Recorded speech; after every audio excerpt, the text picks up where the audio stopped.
Okay. Hello, everyone. Welcome to our second MOAS genitourinary cancer webinar focusing on renal cell carcinoma. I'm very excited to host this today. My name is Nataliya Mar. I work out of University of California, Irvine, and I am a genitourinary cancer medical oncologist. And helping me out today are two very wonderful, distinguished people.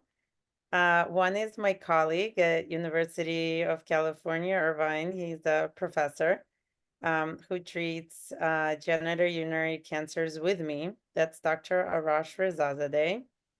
And then my second helper is Dr. Helen Moon. She's in charge of the GU program at Kaiser Permanente.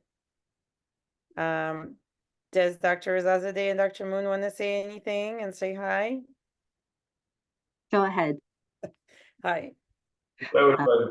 Okay, so we're going to try to make this as interactive as we can so no one falls asleep, everyone is present, and everyone's engaged.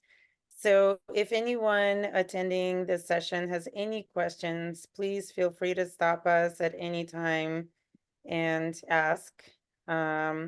We're happy to answer. And again, the goal is to make this as interactive as possible. We're going to have fun for the next hour.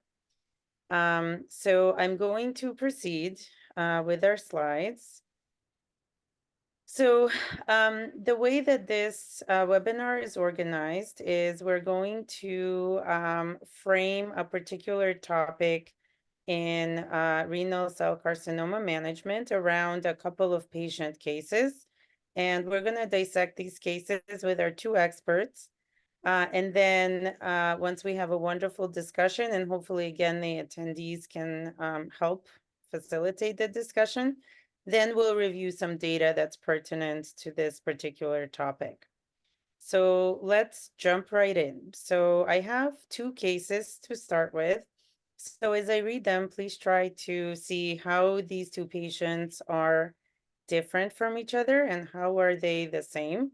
And also, how would you manage these if they presented to your clinic? So the first patient is a 66-year-old man. He's healthy and has no significant past medical history. And he presents to the emergency room with gross hematuria and right flank pain. He has a CT scan of abdomen and pelvis performed that shows a 10.1 centimeter right renal mass. He's then referred to urology and ultimately undergoes right radical nephrectomy. Pathology from nephrectomy shows a PT3B clear cell, RCC, WHO grade 4, with extension into the renal vein and IVC. On pathology report, they also state that there is tumor necrosis present, there is a positive margin, and there are no rhabdoid or sarcomatoid features and no lymphovascular invasion. He then undergoes another CT scan, full body, chest, abdomen, pelvis, 1 month post-surgery, which is negative for any suspicious nodes or metastasis. At this time, his ECOG is 1, and his labs are within normal limits. And then to contrast that with another case, a 66-year-old woman, again, no past medical history, presents to the emergency room exactly the same symptoms, hematuria, flank pain. CT scan shows a right renal mass. It's a little bit smaller, 7.5 centimeters. Again, she establishes care with urology, undergoes right radical nephrectomy. And in this case, pathology is PT3A, clear cell RCC, WHO grade 2, negative vascular involvement, negative tumor necrosis, margin, LVI, rhabdoid, or sarcomatoid features. She has a restaging CT scan 1 month post-op, which again is negative for any cancer recurrence. And her ECOG is 1, labs are within normal limits. So I'm going to throw this question out to our experts. Would you offer adjuvant therapy to both of these patients? Go ahead, Helen. I'm sorry? Arash, I know that you was it you?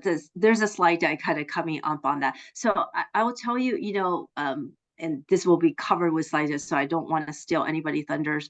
Adjuvant treatment in clear cell kidney cancer has a long and unfortunately mostly negative history, right? So I think a good number of us were involved in the original TKI work, and how many runs did we make?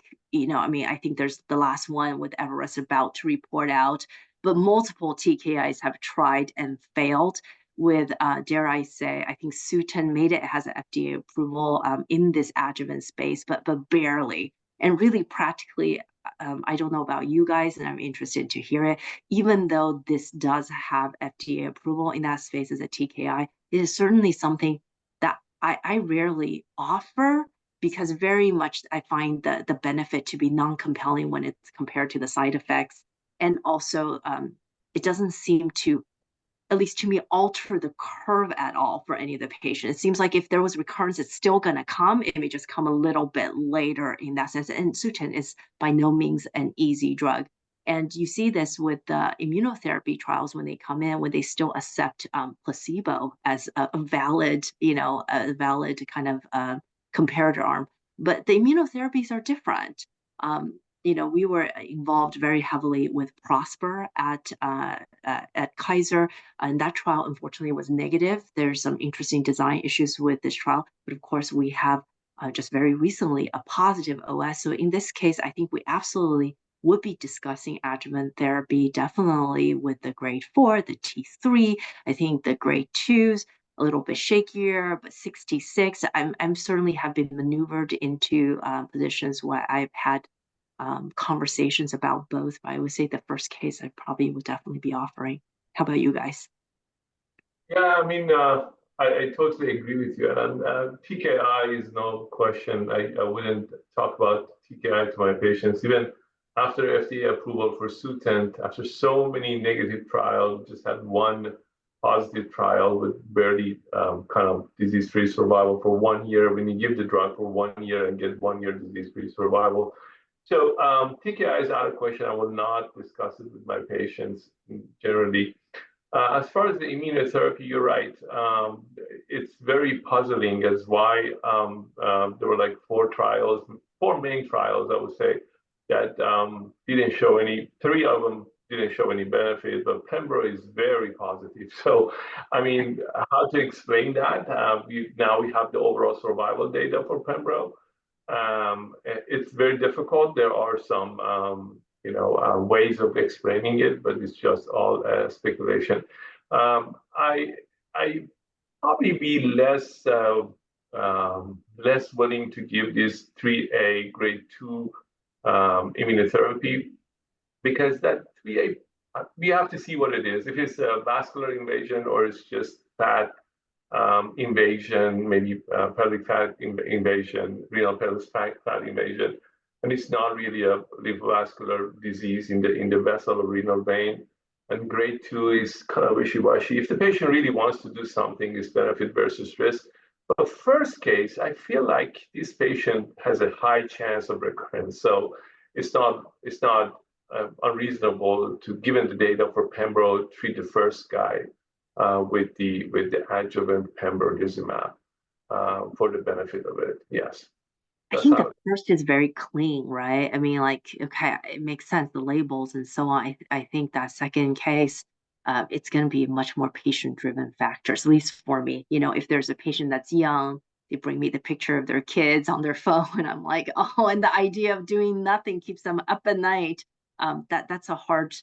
I mean, I would go advocate for it. And of course, I work in a different system where pre-approval is not as big of an issue, but I have heard cases when these have gone through. I don't know for the insurances if they look as cleanly as the T3As and Bs and, and the grades and so on. Some are better at it than others. Okay, so great discussion. So what I'm hearing is Sutent is a no-go for either one of you. Immunotherapy maybe, but it depends on the patient that's in front of you. And what you're both saying is that the 2 patients I put up are different. There are some differences here. So you wouldn't necessarily offer immunotherapy to both. You would have first one maybe sounds a little more scary. second one, kind of gray zone, we'll see what happens. So, so then we come to a discussion of what factors influence your decision about whether to give adjuvant immunotherapy or therapy. So just to remind you, we have 2 FDA approvals in the adjuvant setting. One is sunitinib, based on the results of the STRAC study, which we'll go through in a minute. But the 2 patient subgroups in the STRAC study were T3 or higher RCC on pathology from nephrectomy, and also N+ disease on pathology from nephrectomy. The Keynote 564 study, which led to the approval of Pembro in this space, had a little bit more refined structure in terms of patient subgroups. So here they actually took into account the WHO grade and histology somewhat, if someone had T2 disease on nephrectomy. So it had to be T2 plus WHO grade 4 or sarcomatoid. And then T3 or higher overlaps with STRAC, and plus overlaps with STRAC.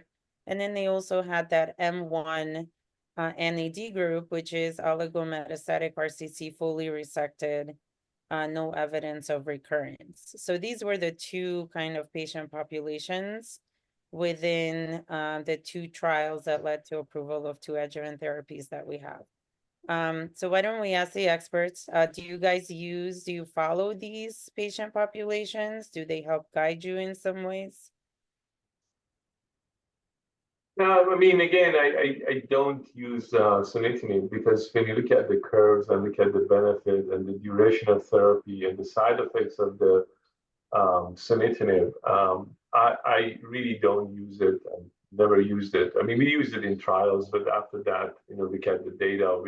I mean, even the NCCN recommendation is really low level. A lot of institutions didn't agree to use it and put it on their pathways. For Keynote 564, especially after overall survival, I'm a little bit more convinced that this is important data. This is something that has to be discussed with the patients. But I mean, these are high-risk patients. The risk of recurrence is high. But within these populations, from a T2 to T3 to N positive and M1, to your point, that the lower you go, the higher the risk probably is, depending on the grade as well.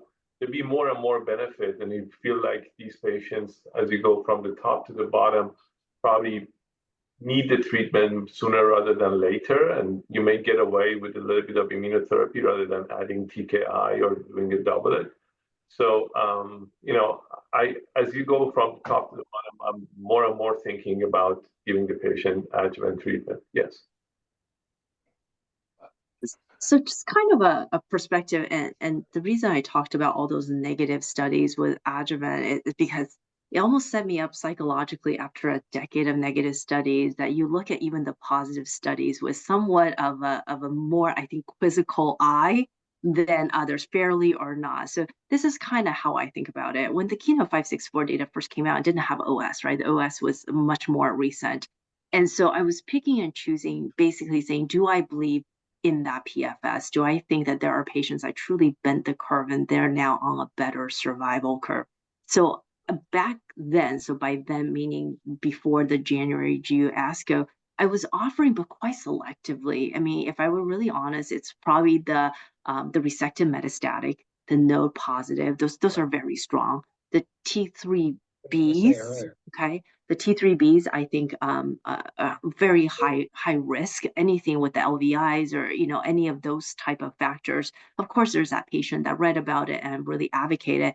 For the ones that are lower on the totem pole, the smaller cancers, the one with the lower grade, I have been more leery about offering, because I just said I want more data. I want to see that OS.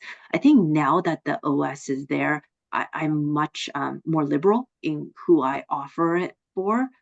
So to add to that, I definitely talk to pretty much all my grade 4s, right? That they T2 up, all the grade 4s. And then the T3Bs, we still have that conversation. The T3As, I talk about it, but I don't necessarily push for it. So that's kind of how I think about that data set right now. Okay, so really good comments. I do want to point out, so if you use the Keynote 564 patient subgroups, both of the patients I presented earlier would fit into that, study population. So you could offer Pembro to both, but we said that they're not the same patient, right? So their risk is different. So the question becomes, how can we refine these patient subgroups further to see who truly will derive benefit from these adjuvant treatments? So there are multiple nomograms online that you could use for that purpose. The one that I like to use, and I use this in clinic a lot, that helps me, it's again, not black and white, but maybe help shed light on the issue of if I'm not sure about adjuvant therapy, because this one, it's called Assure nomogram. It really takes into account many more factors than just the T, the N, the M, the WHO grade, and the sarcomatoid histology. So in this case, they include also age, tumor size. They include histology. In this case, it's clear cell versus non-clear cell. Furman grade, which is now called WHO grade, presence of necrosis, presence of pathologic node involvement, vascular invasion, and sarcomatoid features. So it's a much more comprehensive kind of way to see what the risk is. And I actually plugged in both of our patients into this nomogram. So again, you can find it easily online, it's free. And the way that it presents information is it gives you disease-free survival in terms of risk group and also by number. It also gives you predicted OS in terms of risk group and numbers, and also probability of early disease progression. So it's much more objective in a sense, but again, take that with a grain of salt. But for our first patient, the one that kind of all experts agreed that that one is troublesome, you can see that the disease-free survival risk group based on their features is high. And if you look at 5 years, disease-free survival is only 28%. At 10 years, 16%. OS risk group is also high. At 5 years, 52%. At 10 years, 31%. And probability of early disease progression is 28%. Meanwhile, if you look at our patient number 2, much different kind of picture. So here, disease-free survival risk group is intermediate, 5-year DFS is 69%, 10-year 52% roughly. OS is unfavorable intermediate, so at 5 years, OS is 82%, 10 years 64%, and probability of early disease progression is single digits, 8%. So again, not perfect, but at least you're getting some numbers to steer you in some ways. And again, it is very subjective because, what is high to you may not be high to somebody else in terms of, OS or DFS, but at least you have some numbers kind of to throw around.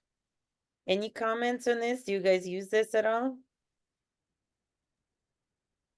I do, and I use other nomograms as well, and it's interesting that kind of showing you the lower end of, they're very optimistic to me, and some of them are kind of a little bit different. I use Memoristone CAT MSK ones, and this one is a good one too. But you can run different ones and get different results, and quite a bit of different results. I mean, they can be different, yeah.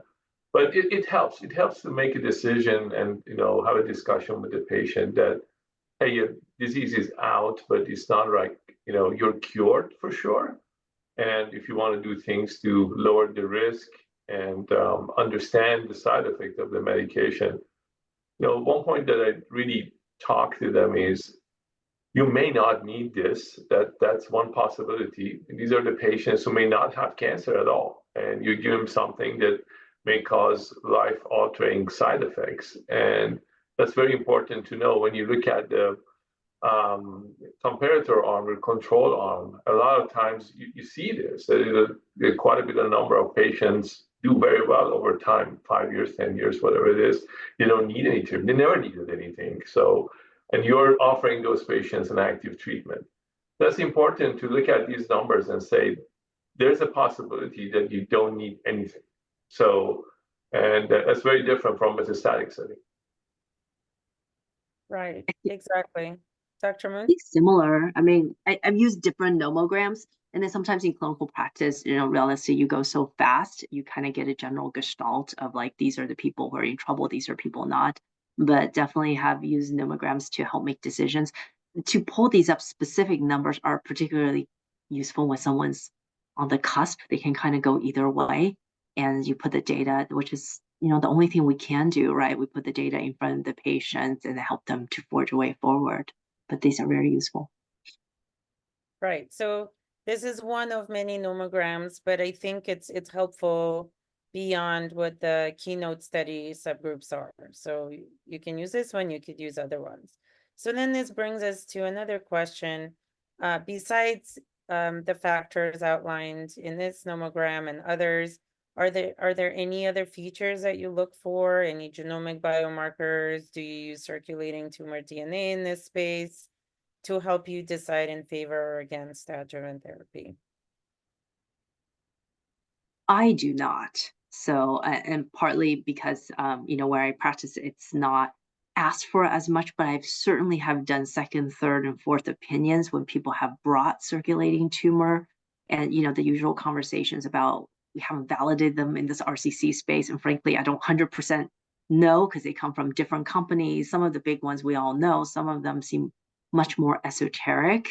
But I will say someone who goes to find circulating tumor cells generally, I think is kind of the phenotype that you would offer adjuvant treatment to, and have that kind of conversation.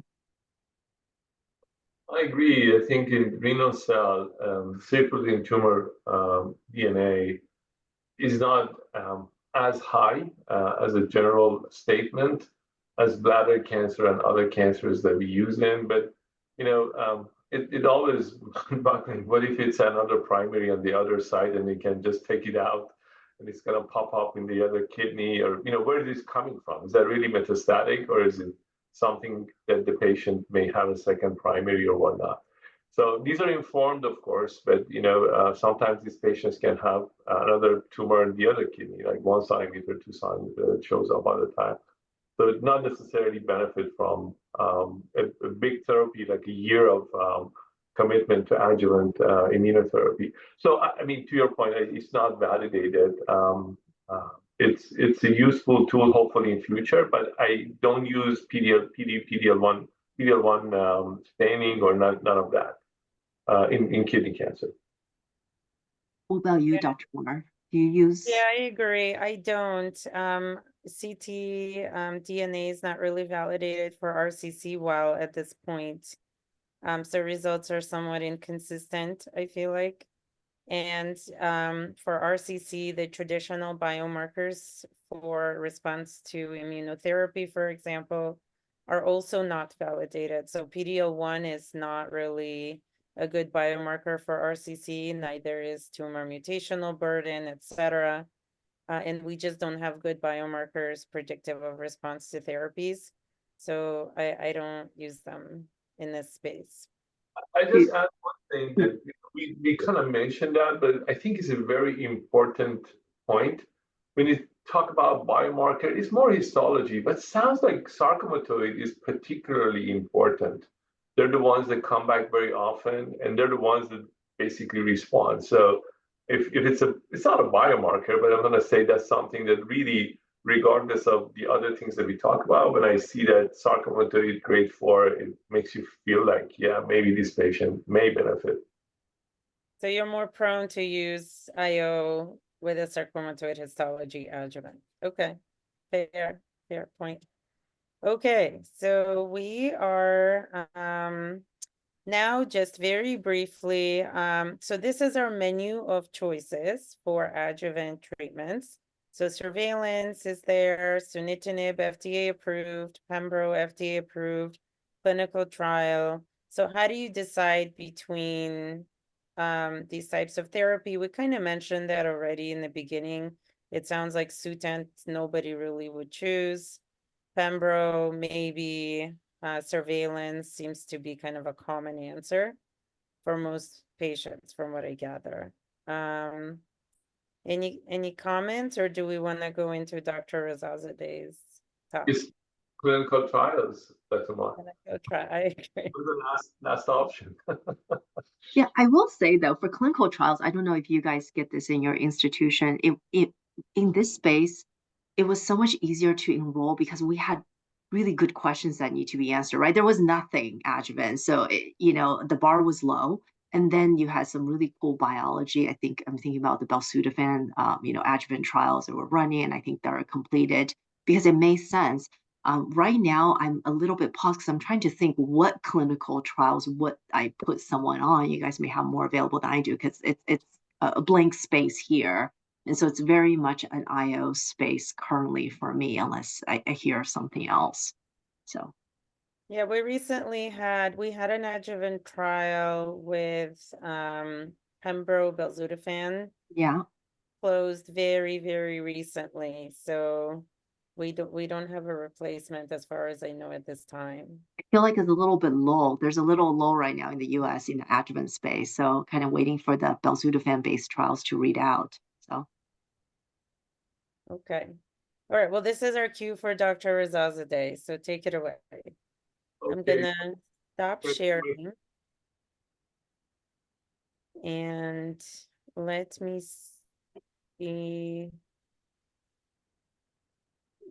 There we go. Okay, so these are my disclosures, and Dr. Moon talked about the TKIs. I'm going to go back a little bit farther. It's 1992, the role of cytokines, and we really treat a lot of patients with cytokines to see if we can get them disease-free. Most of these trials were designed for disease-free survival, some of them overall survival. Very toxic therapy. Interferon alpha and IL-2 were not easy to do. But you see the population of many P3, 4, and T3 and T3, 4 and positive disease. But none of these trials were positive, basically. As you see, all of them failed to show any difference in overall survival and disease-free survival. Then we got to the TKI era. And, if you see the first one, Assure, it gets a T1B. They really start with a very low stage of disease and any histology. And we were so excited to have sunitinib and sorafenib back then and thought this is a miracle drug. It's going to cure a lot of patients. So, as far as the toxicity, believe it or not, it was much better than interferon alpha and high-dose IL-2. So it was exciting to have something like sunitinib and sorafenib. We gave it to patients for adjuvant therapy. As you see, everything we did, Assure and Source and Protect, Atlas and Everest, all of them were negative. So the eligibility was a little bit different. And in this patient population, we realized that really a low stage disease does not need therapy or does not really have clinical benefit for these patients, and wasn't shown in trial either. But as you see, different TKIs, different tolerability, and even the mTOR didn't show any evidence of benefit. The only one was sunitinib. That was 1 year of sunitinib, which was completed in 2016, and then they got the FDA approval for that. But again, it was disease-free survival and was very low level of attraction for most of the institution to use this strategy. And then after the TKI, the world of immunotherapy starts. And you see there are 4 trials in this setting, 3 negative, 1 positive. Prosper, as Dr. Moon just mentioned, it was 1 dose of pre-nephrectomy in neoadjuvant setting, and then there was 9 doses of nivolumab afterwards. Some problems with censoring and a lot of dropout of the trial. So that was one trial we tried to kind of do a new adjuvant strategy, which really didn't work, and event-free survival was negative. For Checkmate 914, talking about other adjuvant therapies that, what's going to come, unfortunately, the ipilimumab and nivolumab trial did not show any benefit. One of the caveats was this was a 6-month duration of therapy. It wasn't a year. I'm not saying that was the whole thing, but again, it is one of the differences between the trial. If you see the Pembro trial, really the curves separate right away. So that argues against that. If the curves were starting to separate after 6 months, you could say maybe we didn't give enough treatment, but right away, after a few months, a month or two, the curves start to separate. So maybe it's something different about the drug. I don't know, but the patient population was a little bit different. If you see the NED after metastatectomy was not included in Checkmate 914, so maybe the risk of the patient risk was a little bit different, maybe. But I don't have a way of explaining why the Checkmate 914 was negative. The other trial was with nivolumab. It was a cohort B or arm B of the same trial. Again, didn't show any benefit. So disease-free survival, no benefit. There was 6 months of therapy. And again, Emotion 010, we had similar patient population to Keynote 564. This is a PD-L1 inhibitor, which has not been very successful in kidney cancer overall over time in different settings. So maybe that explains as why. But I'm going to talk about Keynote 564 a little bit more. 5 minutes to go over this. So this is the overview. We know about this double-blind randomized trial, nearly 1,000 patients, and they get Pembro for 1 year versus placebo. And a third of the patients in the Pembro group had a grade 3 adverse events. I put it in there to make sure we all understand that some of the side effects of pembrolizumab or other checkpoint inhibitors can be life-altering. It's about 10% of the time, roughly, the patient can get high-grade toxicity, which is very important. Again, to the point that I made earlier, this patient may not have cancer at all, and we're giving something that has 10% toxicity can be very significant. This is disease-free survival. As you see the difference between the two arms, hazard ratio 0.68, and you see there's a plateau on the placebo arm. And these patients really didn't have an event after 45 months without any treatment. Keep in mind, this is our patient population that we're offering treatment. And you see the difference between the two group with the hazard ratio, as of course P is 0.002. The subgroups, age, sex, ECOG, PD-L1 status, and then you have the M0 versus M1 NED, which is a smaller patient population, about 58 patients. All of them stay on the left side. So no matter what you have done, sounds like this patient benefit all the way for all of the subgroups. This is overall survival, which just got published in New England Journal of Medicine. You see the number of deaths is 18 versus 33 with a hazard ratio of 0.54. And that's significant overall survival for this trial, which is the first time that we're really seeing from cytokines to TKIs to mTOR. And now finally we see overall survival in one setting with a drug that has performed very well, in my opinion. And these are any cause and treatment-related adverse event. Very important to remember. I can't emphasize enough the adverse event of grade 3 to 5 is 32 versus 17% in placebo arm. But these are important. It's double compared to the placebo. And of course, the placebo is probably the disease itself and other things that I can't explain. But definitely the disease itself can cause issues. But 32% grade 3 to 5 is really important to remember. And then these are common side effects of the TKI. We all know about it. But one thing that always comes to my mind, I can't emphasize enough, is like we have, for example, encephalitis or myocarditis and things that happens very uncommon.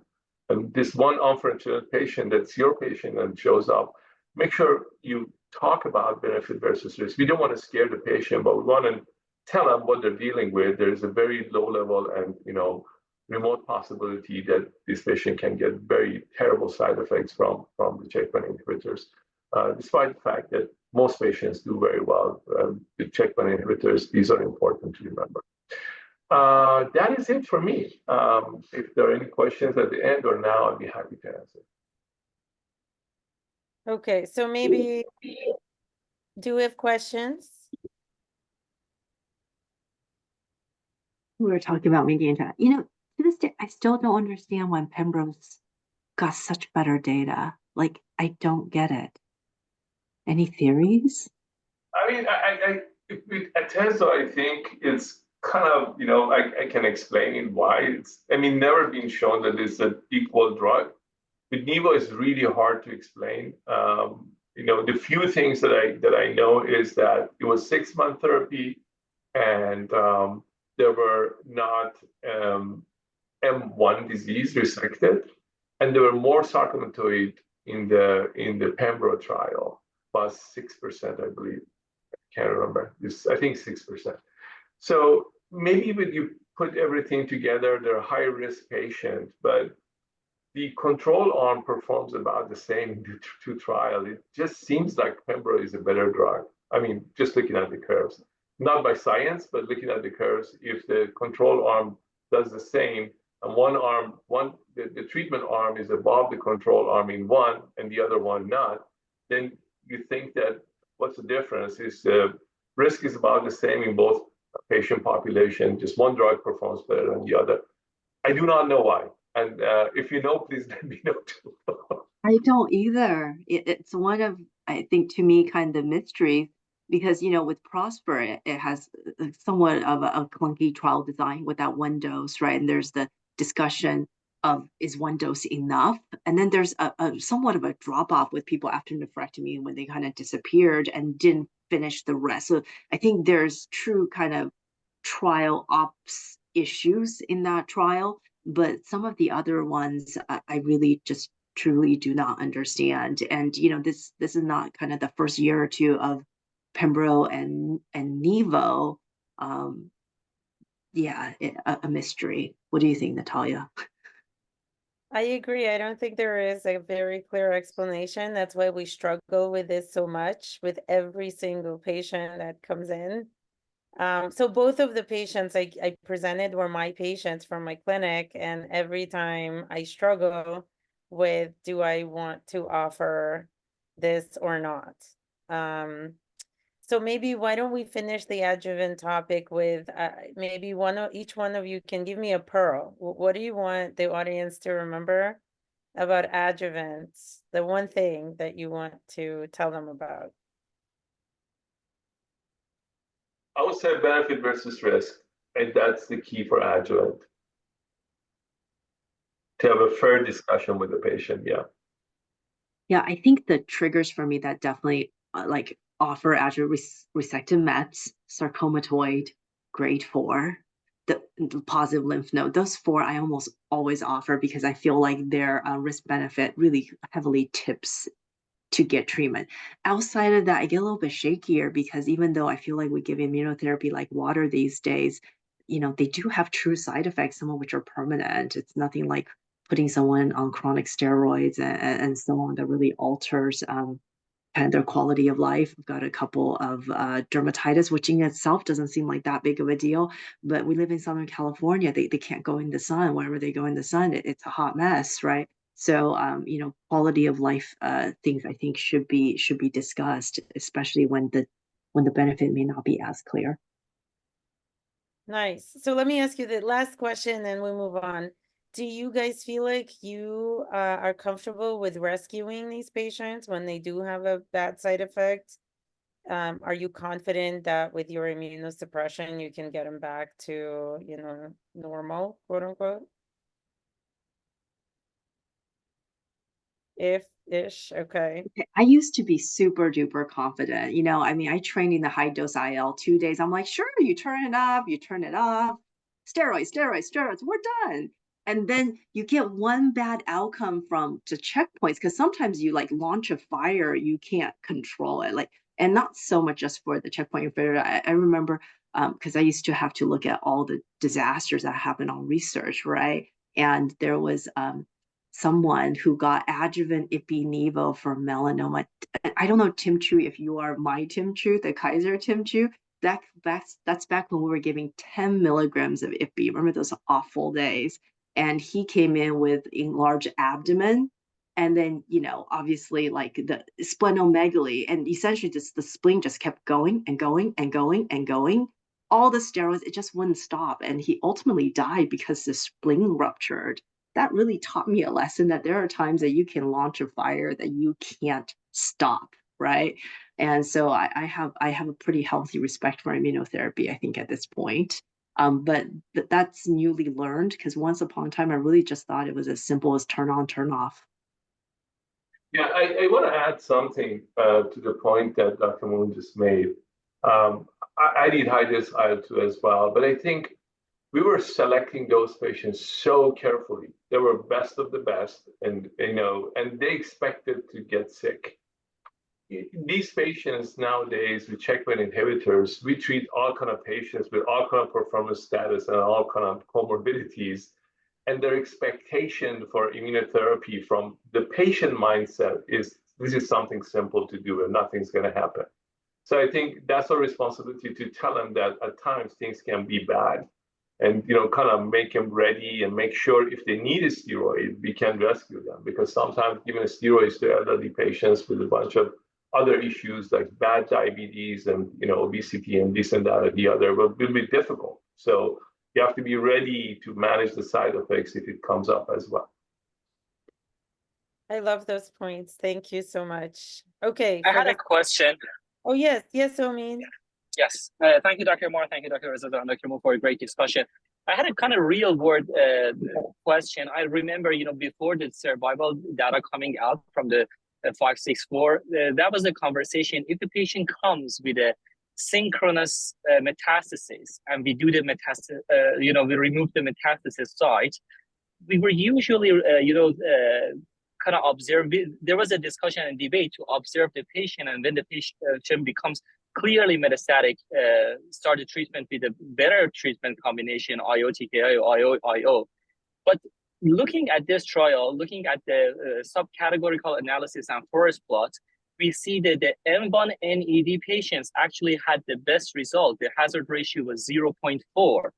And we previously know from the CONTACT-03 trial of Dr. Choueiri that subsequent immunotherapy will not work. So if you have a patient coming to you with a synchronous metastasis and the metastasis site is removed, would you give him pembro, or you will wait until the disease becomes clearly metastatic and then give the IO versus IO-TKI? Omid, I don't love metastatic disease. I prefer not to have metastatic disease. And also,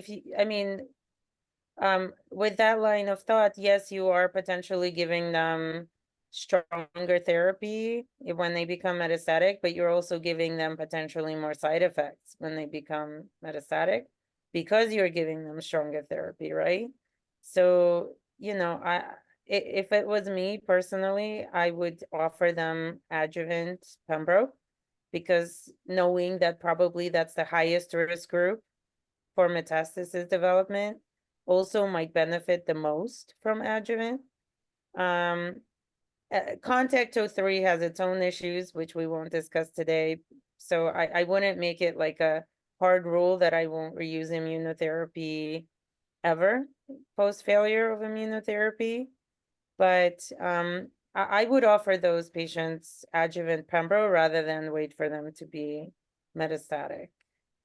Dr. Rez or Dr. Moon, any thoughts? It's very similar to you. I think that was kind of my group that I always gave adjuvant IO to. the resected mets. I think the only time I ever made the exception, you know, some of the story is like there was a renal mass, 1996, 2001. There's one thing you plucked out. 10 years later, there's another thing you plucked out. They're technically resected stage 4, but man, it's so slow, right? So those people I watched, I had one that you were plucking like 2 or 3 mets out over the course of 2 decades. But I think that's not the scenario you're thinking about. But for someone who came maybe with a renal mass and a lung met, and those were both sorted out surgically, I have offered adjuvant rather than waiting for overt disease. That's even before the OS data came out. Now that the OS data is out, I will find that nearly a no-brainer there. I think the inclusion for this trial was 1 year from the time of diagnosis to have met out. Right. And, and the metacronous ones, to your point, I've seen, yeah, I mean, long. For those patients are normally, I mean, there's no data, of course, but it's very reasonable to do surgical resection. If it comes back after 6 years, you can take one out and then watch them and, keep going. I mean, those patients are not in this trial, were not in this trial, and I think I still use the same strategy of cutting and waiting and or radiating and waiting and whatnot, and keep going. Okay. All right. So we have to move on because we're short on time. So the second portion of this talk is about the first-line metastatic setting, previously untreated. So again, I have 2 patient cases. We'll just zoom through these. But think about how they are similar versus how they're different, these patients. So first case, again, both of these are from my practice. First case, 40-year-old man, no past medical history, presented to emergency room with worsening cough and shortness of breath, has a CT scan that shows multiple masses, including anterior mediastinal mass, hilar mass, multiple pulmonary nodules, adrenal mass, was discharged from the emergency room with outpatient workup planned. 1 week later, came back with right arm weakness, to ER. CT had showed 1 met in the frontal lobe with edema. He was treated with steroids and SRS, then left the hospital, presented again to the emergency room 4 weeks later with severe left leg pain, was found to have pathologic femur fracture, had surgery, pathology confirmed metastatic clear cell RCC, had another CT scan 4 weeks post-op, showed enlargement of right hilar mass with compression and invasion into SVC and pulmonary artery, increased size of mediastinal mass, and extensive bilateral pulmonary mets, bilateral adrenal masses, and a left-sided primary kidney tumor. By then, his ECOG was 3, and he was anemic with a hemoglobin of 8.2. So that's 1 guy. The second patient, 56-year-old man, was previously healthy, was undergoing pre-op clearance for right inguinal hernia repair, had a pre-op chest x-ray, showed bilateral pulmonary nodules, had a CT scan of the chest that showed multiple bilateral nodules, but they were small. Largest was measuring 0.7 centimeters, and had a small right renal primary, 4 centimeters. We found a really amazing IR person who biopsied his tiny lung met that showed metastatic clear cell RCC. And in terms of symptoms, he just had a mild cough that was long-standing. ECOG is 0, labs within normal limits. So to our experts, would you offer the same therapy to both of these patients? Oh, I don't know, Dr. Retz, you want to take that one? ECOG 3 is difficult. So he's 40 years old and ECOG 3, and I think it depends that ECOG 3 is from his fractured leg or not.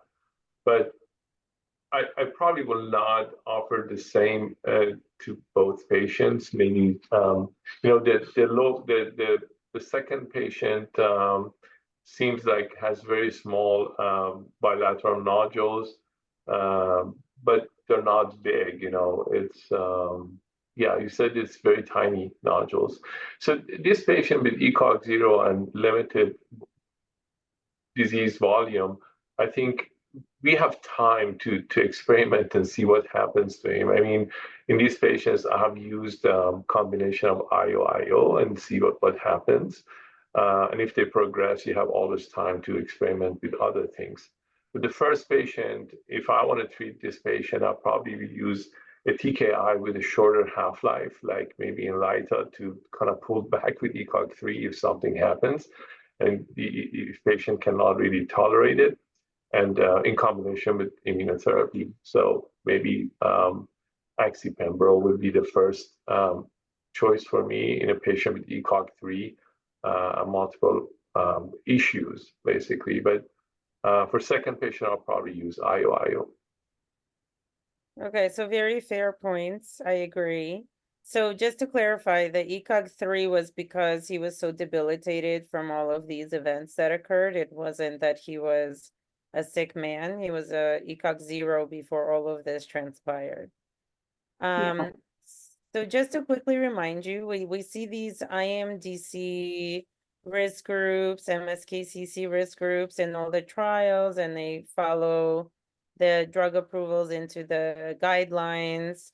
So these are just basically two scoring systems commonly used to generate a prognosis based on certain clinical/lab factors. What I wanted to ask is, do these influence your decisions about therapy selection, or is this more like a theoretical research thing? For me, it definitely does. And practically for research, you know, Pedigree, which is our big trials coming to a close, but by ours, not ours. Like we participated heavily in it's a NCI cooperative group trial, and we all know with the combinations, especially for Ipi/Nivo, the data is in the intermediate poor risk, so the good risk it didn't beat single agent TKI. So that's where it mattered more. In the TKI days, it didn't matter, right? If you're going to start treatment, it could be good, it can be intermediate, it can be poor. You only had one trick in some ways. But when I'm trying to decide between IO versus TKIO, which has the label throughout the different risk group, versus IO, which is intermediate poor, that part really matters. And then there's some prognostication in there. It doesn't take much to be intermediate, right? I think you just need one factor.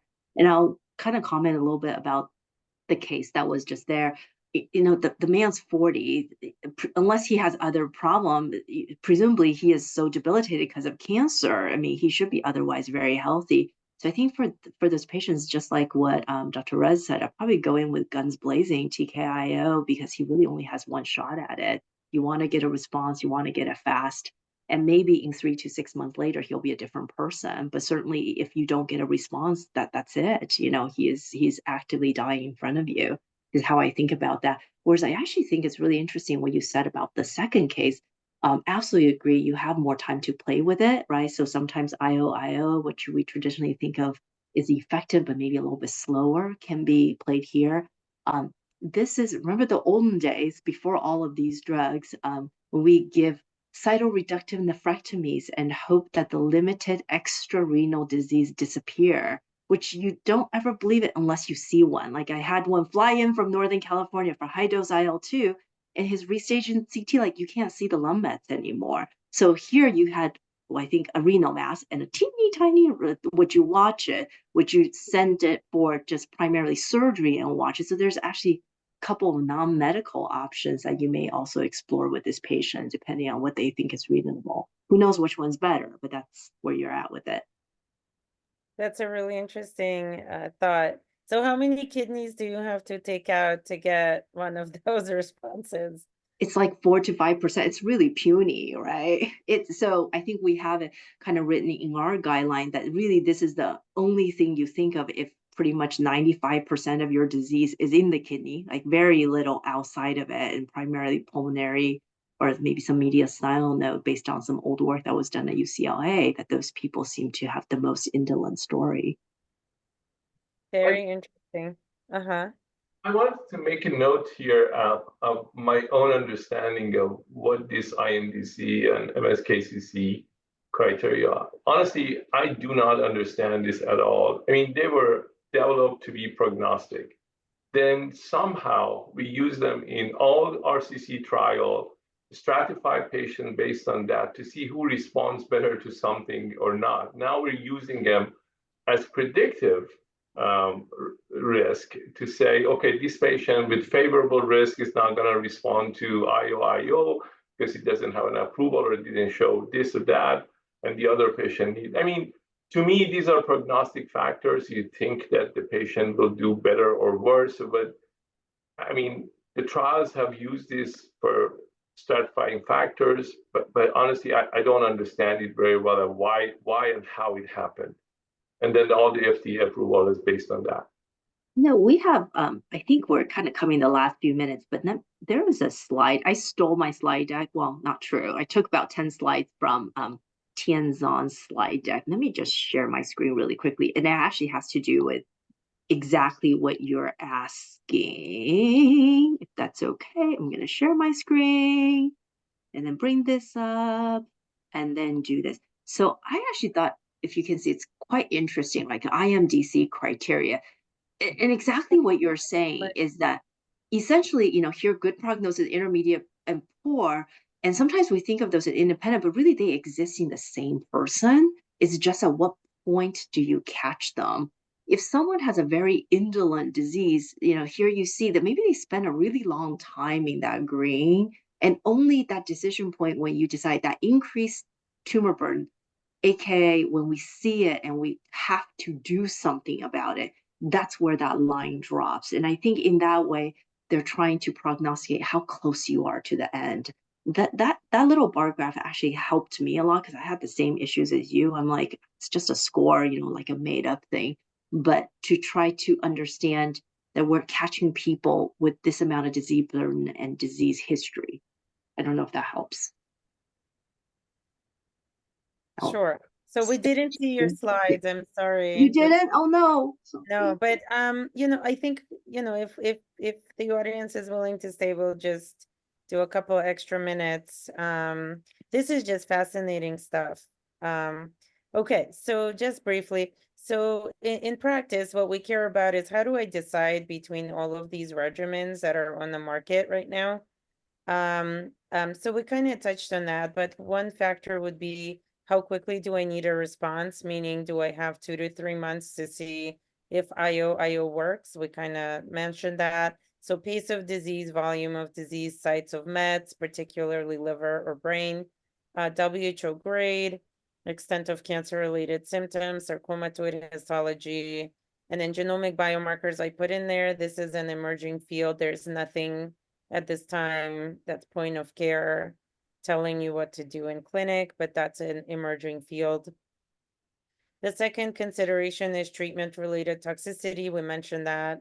So question between broad versus narrow TKI, and also what is the risk with double IO therapy? So things to consider would be patient comorbidities, patient fitness, like their ECOG performance status, maybe nutritional status, are they very malnourished? And then smaller considerations like financial toxicity, insurance things, and some miscellaneous things like patient geography, compliance with medications. So I think we kind of mentioned that. So this is our menu for first-line therapies that are currently FDA approved. So Ipi-Nivo, Pembro-Axi, Avelumab-Axi, Nivo-Cabo, Pembro-Lenvima, and then I mentioned active surveillance in there because possibly maybe that second patient you could consider doing surveillance on this man. So I have some patients who I just do surveillance on, and they do perfectly fine. So so I just wanted to quickly throw this in there because this data was published recently to our experts. But would you ever use triplet therapy in the first line setting, given data from the Cosmic 313 study? I mean, I would not. I'm and actually, when that data first came out, I tried to think, what is that one patient I will offer it to? It's a combination of toxicity with what you get, and I have not found a space for it clinically. Essentially, I think it's positive, right? So there is the progression-free is positive. In kind of how Sutent is positive adjuvant to me, like it's slim, and you pay a heavy price for that. So I have not found that person yet. Yes, I agree. you agree. Okay, I agree too. So I think as the data matures and we have OS, maybe that might change things, but right now it's not ready quite yet for prime time. Okay. So maybe Dr. Moon can just briefly review her slides. I will. Okay, I think I know what the issue was. I think I did wait, hold on. Do I know what the issue is? Maybe not. Okay, let me share my screen. And then I think I have to actually hit the word share. Can you see my screen now? We can see your screen now, yes. Yay. Okay, so this was what I was showing earlier. Okay, I have a lot, and I won't make you guys go through all of this. You guys know all this stuff. Okay, I think specifically we talked about that when we say kidney cancer, a lot of it is clear cell dominant and the associated mutation, viable endowed BAP1. You guys know all of this with a really high incidence, and a reminder that the HIP work was actually given the Nobel Prize back in 2019. I always forget this. I don't pretend to 100% understand it. But in renal, one of the things you could be very proud of is really truly translational work that is happening right now. So the VEGF axis that was worked out, gosh, over 2 decades ago. We have a number of small molecule tyrosine kinase. You see the potpourri that's in front of you. We sometimes forget BEV also activity in that space. And then, of course, now we have the HIF2s and the other medications that are coming down the line.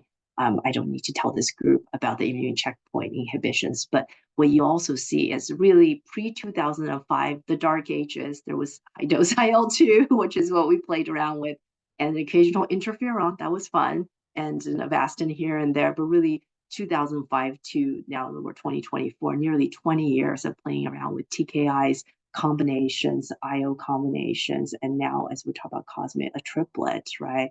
So we've come a long way in the last less than 20 years. You guys have heard about all of these survival IMDC, and really, to Dr. Rez's point, it prognosticate with survival. But this was I was showing earlier in a non-showing way. Really, the idea is that within each patient, presumably this exists, right? So this line that you see dropped is when you actually find the disease, meaning when it shows up on CT or they walk through the emergency room or, somehow they find it and they're like, I have cancer, what to do? But they probably have had it for some quite time. And if you're aggressive, they used up their good prognosis window already way back when, okay? And so that drop really is trying to say, that point forward, how much more time do they have on that line? And you see that in that curve. So the doublet trials, this is actually pretty interesting because, so the one thing to see is that all these comparators are TKI single agent, and this is multiple trials that's put out there. Wow. Blame Tian, don't blame me. She has a lot of animation, but I think Nataliya, you also showed this. You got Checkmate 214, Renal 101, Keynote 426, Emotion 151, and the 9ER study, and clear. There it is, clear at the very bottom. And generally, they have very similar things. You see the numbers are all about plus minus 1,000, 800 to 1,000. You treat till disease progression or unacceptable toxicity, and they all have OS or PFS or some version of it. And here, there's the 4 representative, and I will show you kind of the Keynote 426 and clear with that kind of a banana curve in terms of overall survival data. But you see the hazard ratios in the 0.6, in the 0.72. But then you also see the 2 more open-ended with the checkmates, 214 and 9ER, with the overall survival, and really the suggestion that there's a tail of the curve, which is, when it comes to immunotherapy, what we're looking for. In the Keynote, we're waiting, but those curves are starting to really collapse on top of each other. PFS, essentially with ipi-nivo, you see positive. but with the VEGF IO significantly improved. And that's some of the conversations we have about getting a response and getting it fast. You seem to always have a reasonable response, and you see that in the progression-free survival. Whereas for the ipi-nivos, you know, the survivals are kind of right. You got to take them through a little bit of a free fall before you cash in on the tail of the curve later. And here is all the safety data in composite. And you guys all give this. This is very much what you always expect, okay? So this is data up to about 2011, 2022. What now? So the next generation of first-line trials, because now the control is no longer Sutent, which one would argue is kind of a low-hanging fruit to beat up, right? Now we're comparing to an active immunotherapy, modern combination. And there is 4, but really there are 3 that's out there. So Cosmic 313, which we were talking about, again, looking at that 1,000 patients. Pedigree, which Kaiser was really huge on. I think Dr. Zhang was just saying that there are about 15 from the end, which when you're enrolling over 1,000, that's a big deal. And then LifeSpark, which has completed accrual with a belzutifan-based treatment. The last one was Probe, which is Olga's trial about figuring out the role of nephrectomy in this IO space.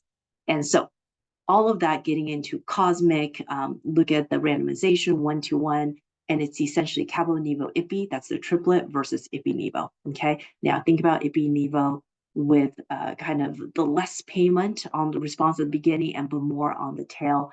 But the tumor assessment, so I would say fairly standard in that sense. You got pretty matched up intent to treat population, so it's a well-done study. And here you see the progression-free survival, the P of 0.01, not crossing 1, technically positive, but those lines 57, 49, definitely positive. The response rates for the triplet, I would just interject to myself, was a little bit tighter than what I was hoping for. And specifically when you pull out the poor, so the ones who do the least, because you like to think that they have the most to gain from an active and aggressive triplet regimen. And those actually were right on top of each other, which really further muted my enthusiasm for the triplet. Because, you know, like I said, I'm thinking, who would I give this to? Is it that patient that is a total disaster, Nataliya's first patient, right, who seems to be almost in the ICU with a triplet, get them the benefit of response and get them a chance at that long-term cure? At least on that curve, it does not seem like it. And here, I think it's particularly relevant. If you look at the complete response of the triplet, I mean, at least for me, I would want more complete response, and they're in fact right on top of each other. So it's 3% on both, and you get a little bit more on the partial and the stable response. But that complete response was disappointing. Most of these regimens are quite good on disease control rate. When I say good, I'm thinking back to the days of Sutent, where nothing really quite shrank. But you got some control rate, probably more in the 50s. And so these are actually very positive numbers in that sense. And here's the toxicity. I think this is actually Monty's discussion slides. The biggest ones really like the AST, ALT. The liver really struggled with this. If you look at the triplet, the grade 3 and 4 on AST, ALT, it's markedly positive, like 8 times as much. So when you're getting those phone calls from the infusion nurse that says, that doesn't meet parameters, you're going to get called, okay, because it's not going to meet parameters. So this also then waterfalls into subsequent behavior. Why is nothing happening? Why am I not able to go forward? Did I kill it? No, I'm frozen. Okay, there we go. Which is, did toxicity stand in the way of treatment? So one of the big argument that both Monty Paul made and oh my God, Tom Powell's made was how many actually got 4 doses of ipi-nivo versus that we just had to dose reduce. And in fact, if you look, only 58% of patients got ipi-nivo versus the placebo that didn't have the cabo in it, which is 73%. And that's different with the Checkmate 214, which is an ipi-nivo metastatic trial, something like 80% of the patients got the 4 doses of ipi-nivo. And on the other side, because of a lot of these overlapping toxicity, nearly 60% had to be on prednisone. And whether or not your belief on just a large dose of prednisone blunt your immune response, there is some of the thoughts there. So again, we go back to this next generation of renal cell cancer. Right now, it's looking at IO or TKI-IO in doublet with some small carve-outs for unique cases. But the Cosmic 313, which is our attempt to level up with triplets, I would say I still need more data, and I haven't found a space for it. I'm looking to see what pedigree and LifeSpark will do for us. So let me stop sharing. Can I stop sharing? That was great. So we're a little bit over time, but this was such a great discussion. So I'm going to ask you for a pearl again. So what should I think about when choosing first-line therapy? Both of you, please share a pearl. For me, it's the rapidity of response, right? You know, like TKI-IO had very fast response rate. So if there's a runaway train type of a situation, I almost always start TKI-IO. I do think IOs, you take a little bit time. Part of the other things is there is, for me, the most challenging patients, a growing group of patients who can't get IO, who, you know, have immune suppressions or have psoriasis, other issues. Those have been very challenging. Those are where I get maneuvered into single agent TKIs. But in general, you know, I'm a big immune person with the high dose IL-2, so I do tend to favor IO first, unless there's a reason not to. That's my default recipe, unless something's convincing me not to. Okay, and Dr. Russ? Yeah, I mean, with TKI alone, or TKI containing regimen that you have to continue with TKI, there'll be problems with tolerability of the TKI over time, and chronic toxicity, a grade 2 toxicity over your all remaining life is not fun. So, I mean, it's low grade, but it's every day. It's like grade 1 nausea that you think that every day you get up and you feel nauseous. So to Dr. Moon's point, I would love to give IO when I can, when I think there's time. And if it fails and it didn't work, I still have time to do other things.